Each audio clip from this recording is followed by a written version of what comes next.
Hello नमस्ते सबैजनामा। हामीसँग चाहिँ अहिले एकदमै धेरै कारहरू स्टकमा आइसकेको छ।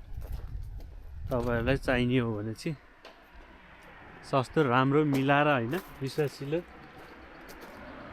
एकदमै वारेन्टी सहित हामीले कारहरू बेचिरहेको छौं। जुनसुकै कार पनि अवेलेबल हुन्छ है। तपाईहरुको प्राइस अनुसार तपाईको कलर अनुसार कस्तो कार तपाईहरुले चढ्ने त्यहीमा हामीसँग जस्तो सुकै गाडीहरू पनि अवेलेबल हुन्छ है त। चाहियो भने एकपटक हामीलाई सेवाको मौका दिने अवसर दिनु होला। हाम्रो लोकेसन चाहिँ कोगा स्टेसनदेखि अराउन्ड 4-5 किलोमिटर छ। तपाईहरु कोगा स्टेसन आयो भने हामी चाहिँ पिकअपको सेवा पनि गर्ने छौं है त। गाडीहरू डेन्ट पेन्ट गर्नु पर्यो भने नि सम्झिन सक्नुहुन्छ। गाडी सम्बन्धी अरु कुराहरू केही नबुझेको कुराहरू छ भने पनि सम्झिनु होला। हस्, धन्यवाद।